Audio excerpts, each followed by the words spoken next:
사람들은 이 세상을 살아가면서 이 소망을 가지고 살아갑니다. 새해가 시작되면 새해는 이런 것들을 이루어야지 하면서 목표를 세우고 그에 따라서 어떤 일을 해야 될지 계획을 세웁니다.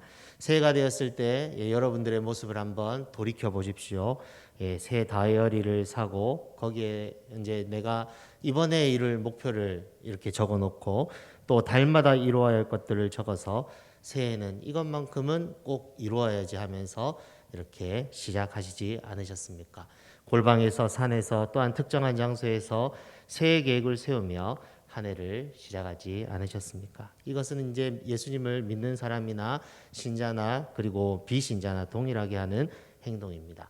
그러나 우리 하나님을 믿는 자들, 하나님의 백성들은요, 세상 사람들과 다르게 소망을 가져야 됩니다. 그것은 무엇입니까? 이 시인이 오늘 14절에 고백하고 있는 것처럼 나는 항상 소망을 품고 주를 더욱더욱 주님을 찬송하리라는 이 생각을 가지고 살아야 한다는 것이죠. 주를 향한 소망을 가지고 주님의 기쁨이 되리라는 소망을 가지고 또한 새해를 시작해야 됨을 우리에게 알려주고 있습니다. 여러분이 새해를 시작하면서 세운 한 해의 계획이 하나님의 보시기에 합당하십니까? 오늘 시편 71편을 보면은 시인은 하나님을 향한 소망을 가지고 주를 찬양하리라고 이렇게 말하고 있는데요. 우리는 어떤 소망을 가지고 어떤 소망으로 내가 지금 이 길을 걷고 있으며 어떤 소망으로 살아야 할지 우리는 기도하며 결정하며 오늘 이 순간 점검해야 된다고 믿습니다.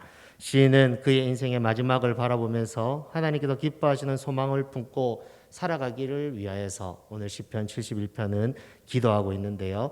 하나님을 부르며 의지하며 주님을 바라봅니다.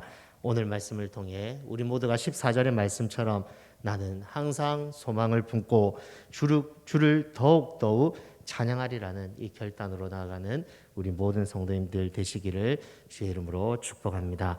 그렇다면 시인이 품은 소망은 무엇일까?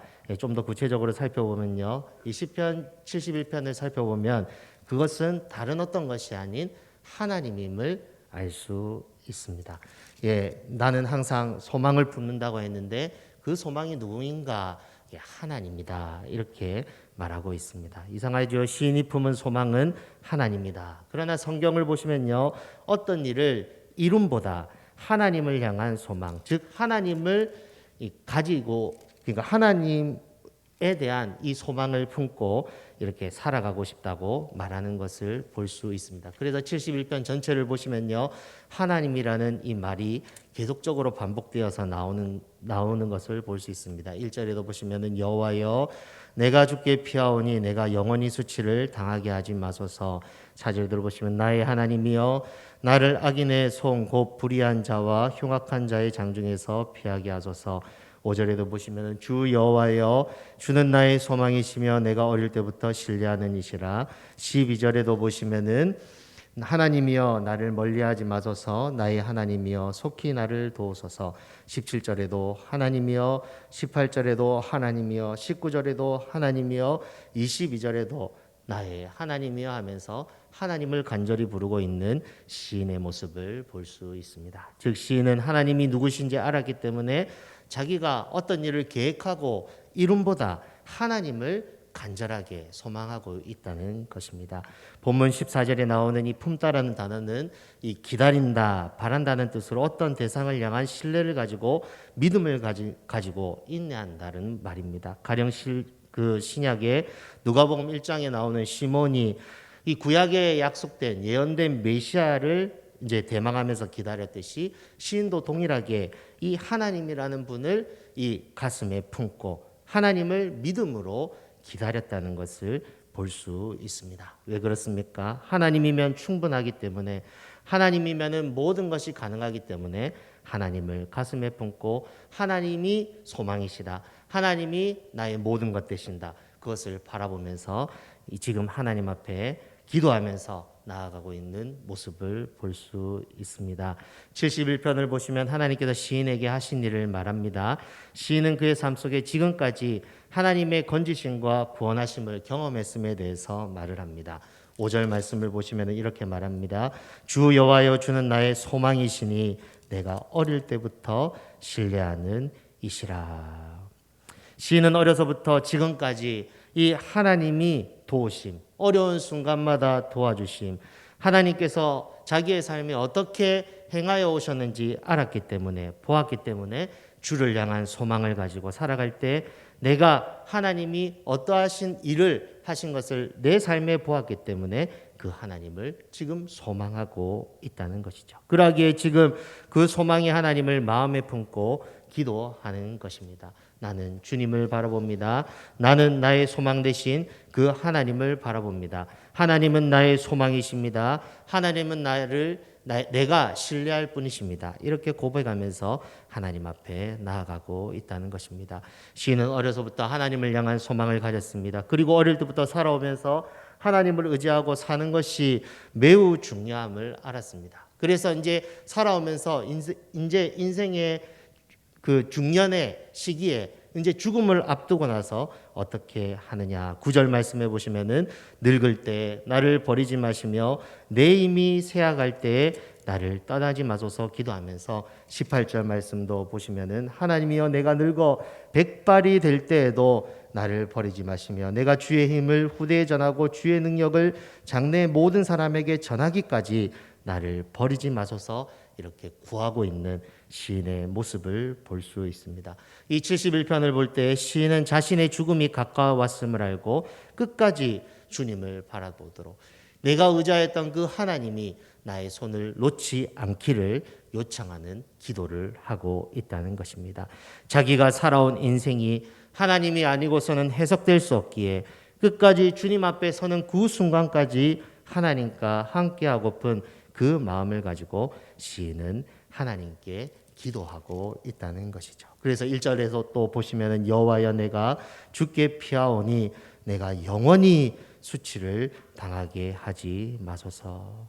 영원히 수치를 당하게 하지 마소서. 그리고 3절에도 보면 주는 내가 항상 피하여 숨을 바위가 되소서 하면서 항상 주님을 바라보고 있는 시인의 모습을 볼 수 있습니다. 여러분 이 시를 쭉 묵상하다 보면요. 시인의 간절한 마음, 하나님을 구하는 마음, 하나님 한 분만으로 족하다고 고백하는 그 마음을 볼 수 있습니다. 시인은 하나님만 바라보며 그 하나님과 함께하는 삶을 꿈꿉니다. 하나님과 함께 동행하는 이 인생의 전반기도 있었지만 이제 인생의 후반기에도 내가 죽을 때까지 인생의 이막에도 하나님과 함께하고 싶습니다. 늙어서 백발이 될 때에도 주님 앞에 서는 그 순간까지도 나를 붙잡아 주소서 이렇게 하면서 하나님께 구하고 있는 이 시인의 모습을 볼 수 있다는 것이죠. 그래서 2절 말씀을 보시면 주의 의로 나를 건지시며 나를 풀어주시며 주의 길을 내게 기울이사 나를 구원하소서. 이것을 더 이렇게 자세하게 말씀드리면 계속적으로 길을 기울이시고 나를 계속적으로 구원해 달라고 지금 말을 하고 있다는 것입니다.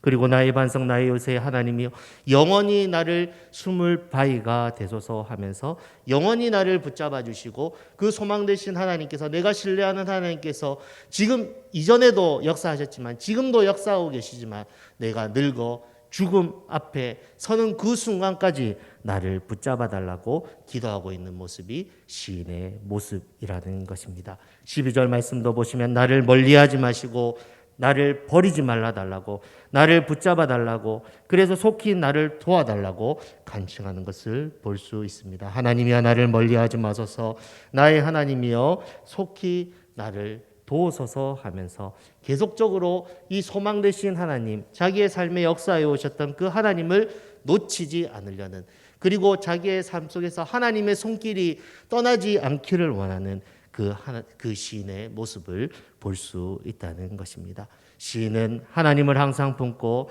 그 하나님으로 만족하며 영원히 주님 앞에 가는 그 순간까지 이 모습, 하나님을 의지하는 모습, 그리고 하나님이 내 손을 붙잡아주는 그 모습, 그 관계가 끊어지지 않기를 원하는 것이 시인의 이 기도의 모습이라는 것입니다. 그런데 이렇게 시인이 기도하고 있는 그리고 구하고 있는 이 목표와 목적이 있음을 이 시편 71편을 읽어보면 알 수 있습니다. 우리 6절 말씀을 보시면은 이렇게 말을 합니다. 내가 모태에서부터 주를 의지하였으며 나의 어머니의 배에서부터 주께서 나를 택하셨사오니 나는 항상 주를 찬송하리이다. 그리고 14절 말씀도 보시면은 나는 항상 소망을 품고 주를 더욱 찬송하리이다 하면서 시인이 이렇게 기도하고 구하고 있는 목적이 있음을 말하고 있습니다. 그것은 무엇입니까? 주님이 영광이 되는 삶, 하나님의 찬양이 되는 삶, 이것을 바라보고 있다는 것이죠. 이전에도 하나님이 역사하셔서 그 하나님이 하신 일을 말했습니다. 지금도 하나님께서 역사하셔서 그 하나님께서 행하신 일을 말하고 또한 찬양했습니다. 그러나 내가 늙어서 죽기 전에도, 죽기 전 앞에 그때까지도 하나님을 전하는 삶, 하나님을 찬양하는 삶, 하나님의 영광이 되는 삶을 갈망하고 있는 것이 이 시인의 모습이라는 것입니다. 여러분 혹시 한 해를 계획하면서 자기 만족을 위해서 계획하고 그렇게 살아가고 계시지는 않습니까? 하나님과 상관없이 소망을 품고 하나님이 아닌 다른 것을 의지하고 혹시 이번에는 내가 이 시험에는 꼭 합격해야 되겠어. 또 이번 이 매출은 이만큼 올려야 되겠어. 또한 내가 이것은 꼭 이루어야지 하면서 이런 계획과 소망을 가지고 살아가고 계시지 않습니까? 성경을 보시면 시인은 그렇게 하지 않았다는 것입니다. 시인은 분명한 목적, 하나님의 영광이 되기 위한, 하나님을 찬양하는 삶을 살기 위한 그 하나님을 전하고 싶은 열망에 사로잡혀서 하나님을 붙잡고 있는 이 시인의 모습을 볼 수 있다는 것입니다. 14절에 보면은요, 두 번이나 더욱이라는 단어를 사용하여서 하나님이 영광이 되는 삶에 대한 이 강한 열망을 나타내고 있습니다. 나는 항상 소망을 품고 주를 더욱 찬송하리이다. 이렇게 하면서 자기의 삶 전체를 통한 하나님의 영광이 되는 삶을 간절히 갈망하고 있다는 것입니다. 정말 내가 이 시간 눈물 나게 기도하고 힘을 다해 노력하는 것은 나의 소망을 이루고 싶은 어떠한 욕심에 의해서 시작된 것이 아니라 하나님의 뜻을 이루기 위한 간절한 열망으로 하나님께 구하고 있다는 것이죠. 하나님 도와주십시오. 내가 하나님을 붙잡습니다. 주의 뜻이 이루어져서 하나님의 찬양이 되고 싶습니다. 그 간절한 열망으로 하나님께 구하고 있다는 것입니다. 예수님이 겟세마네 기도를 통하여서 보여주셨듯이 이 많은 사람의 구원을 위해서 땀방울이 핏방울 되듯이 이 기도하면서 하나님 앞에 나아가셨듯이 이 시인도 동일하게 하나님의 뜻을 이루고자 하는 하나님의 찬양이 되고 싶은 하나님의 영광이 되고 싶은 간절한 열망을 가지고 오늘 하나님 앞에 나아가서 기도하고 있다는 것이죠. 8절 말씀을 보시면은 이렇게 말을 하고 있습니다. 주를 찬송함과 주께 영광 돌림이 종일토록 내 입에 가득하리이다. 15절의 말씀에도 보시면은 내가 측량할 수 없는 주의 공의와 구원을 내 입으로 종일 전하리이다. 16절에도 보시면은 내가 주의 여호와의 능하신 행적을 가지고 오겠사오며 주의 공의만 전하겠나이다. 이렇게 말을 하면서 하나님으로 인한 이 놀라운 일을 세상에 말하겠다. 그 일에 나를 던지겠다. 내가 그 하나님의 영광을 위해서 그런 삶을 살아가겠다. 지금 말하고 있습니다. 그렇기 때문에 하나님 지금 나를 붙잡아 주십시오. 나를 버리지 마십시오.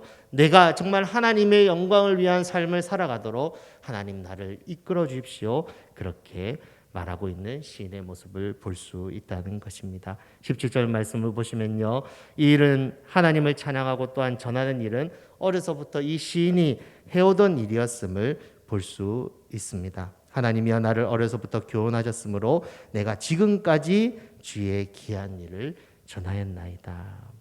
그러나 이제는 인생 후반기에 접어들어서 이제는 이전보다 더욱 주님을 찬양하고 영광이 되는 삶을 살기 원하는 그 결단으로 나아가는 것이 이 시인의 기도의 모습이라는 것입니다. 그러니 주님, 나의 소망이 되시고 구원이 되시고 능력이 되시고 어떻게 보면 힘을 다하여 하나님의 영광을 살 수 없을 때까지 나를 도와달라고 붙잡아 달라고 버리지 말라 달라고 구하고 있는 것이 시인의 모습이라는 것입니다. 사랑하는 여러분, 여러분은 시인과 같은 이 간절한 열망으로 살아가고 계십니까?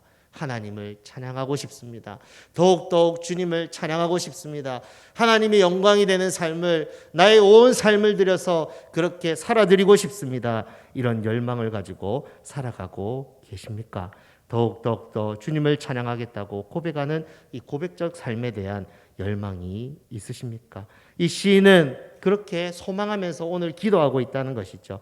인생 임하기 시작될 때, 그리고 늙어서 죽을 때까지 하나님의 일을 기대하면서 하나님 더욱더욱 더 주님을 찬양하기 원합니다. 이전보다 지금이 더욱더 주님을 찬양했다면 지금보다 늙어 죽을 때 하나님 앞에 설 그때는 더욱 더 주님을 찬양하는 인생 되고 싶습니다. 그렇게 고백하고 있는 것이 시인의 모습이라는 것입니다. 시인은 인생 이망에 접어들어서 젊어서 고생했으니 좀 쉬자. 저 푸른 초원 위에 그림 같은 집을 짓고 사랑하는 우리 가족들과 노후를 행복하게 살자. 이렇게 생각했을 수도 있습니다. 그러나 이 시인은 하나님이 어떤 분이심을 알고 나의 모든 인생이 하나님 앞에 결산되어질 줄 알았기 때문에 인생의 마지막까지 시인은 주를 향한 소망을 항상 품고 주를 끝까지 더욱 찬양하겠다고, 그런 인생을 살아가겠다고 고백하고 있는 것이 시인의 기도의 모습이라는 것입니다. 저는 이 시를 읽으면서 이 신약에 나오는 사도 바울이 생각났습니다. 디모데후서 4장 7절 8절 우리가 잘 알고 있는 말씀이지만 사도 바울의 이 모습이 이 시인의 고백과 동일하지 않나 이렇게 생각해 봅니다. 디모데후서 4장 7절 8절인데요. 제가 읽어드리겠습니다. 나는 선한 싸움을 싸우고 나의 달려갈 길을 마치고 믿음을 지켰으니 이제후로는 나를 위하여 의의 면류관이 예비되었으므로 주 곧 의로우신 재판장이 그날에 내게 주실 것이며 내게만 아니라 주의 나타나심을 사모하는 모든 자에게도니라. 이 사도 바울의 마음과 같이 이 시인도 간절하게 주님을 찬양하고 싶은, 이제 인생의 마지막에 접어드는 그 순간에 내가 더욱더 주님을 찬양하고 싶고 주님의 영광을 위한 삶을 살고 싶은 그 모습으로 나아가고 있는 것을 발견하였습니다. 사랑하는 여러분, 지금 여러분의 삶은 어떠한 삶을 살고 계십니까?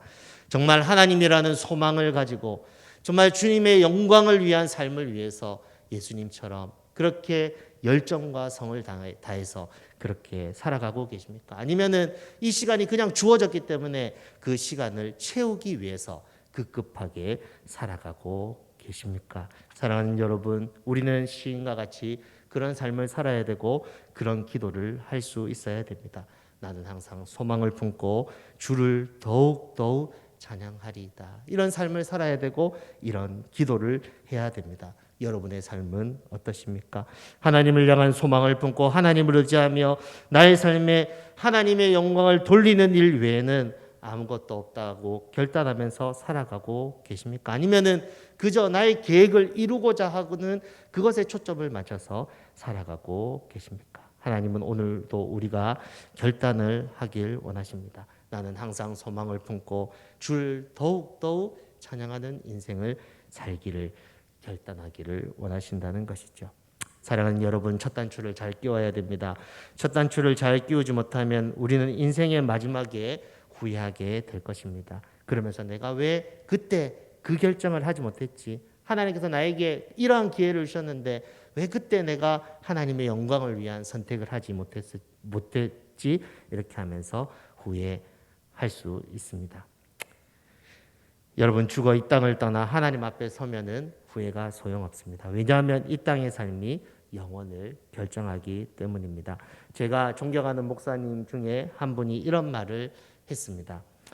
참 저는 감동이 되어서 이 말을 항상 기억하고 있는데요. 여러분도 한번 들어보시기 바랍니다.